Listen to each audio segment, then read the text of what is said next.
नमस्ते भारत। आप सभी लोगों को एक बहुत ही महत्वपूर्ण इंपॉर्टेंट न्यूज़ राज कुंद्रा मामले में मैं देने के लिए वीडियो बना रही हूँ। निवेदन की वीडियो को अंत तक देखिएगा और अपना पॉइंट ऑफ व्यू कमेंट के माध्यम से मुझ तक पहुँचाइएगा। काफ़ी सारे लोगों ने मुझे लगातार ये बात पूछी है कि न्यूज़ चल रही है और बहुत सारी ऐसी खबरें निकल करके आ रही हैं कि बॉम्बे हाई कोर्ट ने इंटरिम रिलीफ राज कुंद्रा को दे दिया है।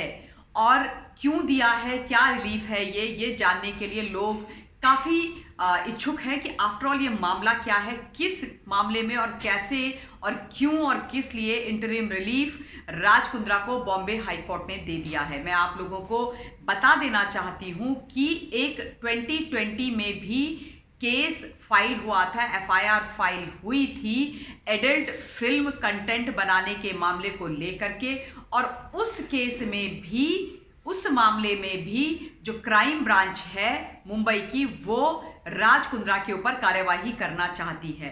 और उसी को लेकर के राज कुंद्रा ने कोर्ट में अपील की थी और उसी अपील को मद्देनजर रखते हुए अभी उनको एक हफ्ते के लिए इंटरिम रिलीफ दिया गया था। ये पिछले बुधवार यानी 18 अगस्त को सुनवाई हुई थी ऑनरेबल हाई कोर्ट में, और उसके बाद 1 वीक का इंटरिम रिलीफ मिला था उनको उनकी गिरफ्तारी को लेकर के। और उनकी जो एंटीसिपेटरी बेल का मामला है उसको उन्होंने फिर से एक बार पोस्टपोन कर दिया था, और उसके ऊपर अब जो सुनवाई होगी वो कल यानी कि 25 अगस्त को होगी। और उनका जो फ्यूचर है यानी कि राज कुंद्रा का जो फ्यूचर है वो कल डिसाइड होगा, weather he will come out और रिमेन बिहाइंड बार्स। ये कल पता चलेगा, क्योंकि राज कुंद्रा का जो एंटीसिपेटरी बेल वाला मामला है वो अभी भी कोर्ट के अंदर लंबित है और कोर्ट उसको कल पूरी तरीके से सुनेगी। लेकिन ये वाला मामला जिसको लेकर के काफ़ी सारी आशंकाएं चल रही हैं लोगों के अंदर, कई लोगों को लग रहा है कि ये इंटरिम रिलीफ क्या है, ये कौन सी गिरफ्तारी है। राज कुंद्रा तो ऑलरेडी गिरफ्तार हो गए, हाँ गिरफ्तार हैं, ही इज़ बिहाइंड बार्स अभी हैं। लेकिन ये एक और मामला है, एक और मुद्दा है जिसमें राज कुंद्रा को गिरफ्तार करने की बात की जा रही है, और उसी पर राज कुंद्रा को इंटरिम रिलीफ मिला था एक हफ्ते का उस मामले में अरेस्ट होने को लेकर के।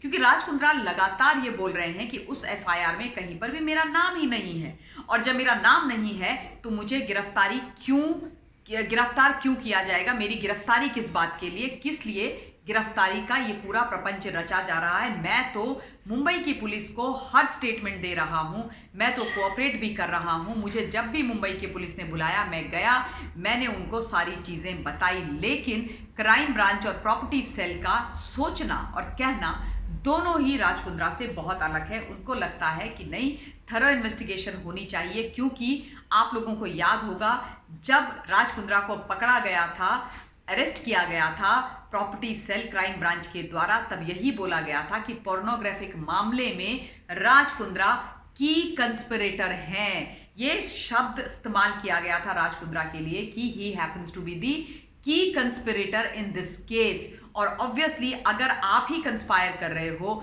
आप ही आर्किटेक्ट हो इस सारे मामले के, इस इलीगल और इमोरल धंधे के, तो आपकी गिरफ्तारी होना तो तय है।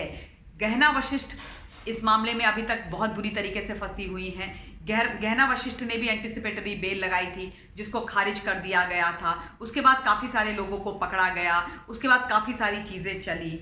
उसके बाद आप लोगों को ये भी पता चला कि शिल्पा शेट्टी का जो शो है सुपर डांसर, उसमें वो काफ़ी समय से जज नहीं उस शो को कर रही थी, कई तरीके की न्यूज़ निकल करके आ रही थी। लेकिन अब Shilpa Shetty is back to work. वो सुपर डांसर के शो पर हैं और वहाँ पर वो बतौर जज आ रही हैं। लेकिन राज कुंद्रा का जहाँ तक मामला है, मुझे इंडिविजुअली ये लगता है कि इरोटिका के नाम पर, एडल्ट कंटेंट के नाम पर जिस प्रकार का पोर्नोग्राफिक कंटेंट डाला जा रहा है, धकेला जा रहा है, परोसा जा रहा है जनता के बीच में, लोगों के बीच में, वो भी ये जो सारे हमारे मोबाइल ऐप्स हैं उनके द्वारा, हॉटशॉट के द्वारा, और जो स्ट्रगलिंग एक्टर्स और मॉडल्स हैं उनको सब्ज़बाग दिखा करके, सपने दिखा करके, पैसों का लालच दे करके इरोटिका के नाम पर ये सारा काम कराया जा रहा है। तो ये जो धंधा है ये डेफिनेटली बंद होना चाहिए, और जिस भी तरीके की इलीगल एक्टिविटीज़ चल रही हैं, चाहे वो इरोटिका के नाम पर पोर्नोग्राफी चल रही हो, चाहे अच्छा काम दिलाने और अपने सर्कल में इंक्लूड करने के नाम पर ड्रग्स की आदत डालने की और ड्रग पेडलर बनाने की और नारकोटिक्स की कहानी चल रही हो, या फिर पार्टी एस्कॉर्ट्स की कहानी चल रही हो, कास्टिंग काउच की कहानी चल रही हो। मुझे ये लगता है कि ये सारी चीज़ें अब हाई टाइम आ गया है कि बॉलीवुड के अंदर से साफ हो, एंटरटेनमेंट इंडस्ट्री के अंदर से साफ हो, क्योंकि इस तरीके का मंजर हम लोग नहीं देख सकते। और हाँ, ये बात मैं एक बार फिर से साफ कर देना चाहती हूँ कि जो भी लोग इस तरीके का कंटेंट अपनी OTT प्लेटफॉर्म के माध्यम से या जितना भी वो पिक्चर के माध्यम से, वेब सीरीज़ के माध्यम से हमारे सामने रख रहे हैं, उन तमाम लोगों पर, हर एक पर डेफिनेटली कार्रवाई होनी चाहिए और उन लोगों को रोका जाना चाहिए। फिर वो चाहे कोई भी हो, कितना भी बड़ा नाम हो, कोई भी हो, इससे किसी को कोई फर्क नहीं पड़ना चाहिए। और दूसरी बात, इन लोगों को किसी भी प्रकार की कोई भी इंडोर्समेंट करने के लिए कहीं पर भी नहीं दी जानी चाहिए। इस बात पर मैं हमेशा अड़ी रहूँगी और जनता से यही बोलूँगी कि प्लीज़ अपने रोल मॉडल खोजिए। अभी इतने बड़े बड़े आपने ओलंपियंस देखे जो हमारे लिए मेडल लेकर के आए हैं, मीराबाई चानू से लेकर के सबके दिलों की धड़कन, नीरज चोपड़ा से लेके बहुत सारे लोग हैं, उनको अपना रोल मॉडल बनाइए, उनका जैसा बनने की कोशिश करिए। बाकी भी बहुत सारे लोग हैं जो आपके आसपास हैं आपके रोल मॉडल बनने के। ये जो लोग हैं जो गलत चीज़ें करते हैं वो आपके रोल मॉडल नहीं हो सकते। मैं अपनी वाणी को विराम देना चाहती हूँ इस वीडियो के लिए और आप लोगों से निवेदन करती हूँ कि अपना पॉइंट ऑफ व्यू कमेंट के माध्यम से आप इन तमाम विषयों पर मुझ तक ज़रूर पहुँचाइएगा। दूसरा विषय लेकर के आपके बीच में जल्द ही हाजिर होना चाहूँगी।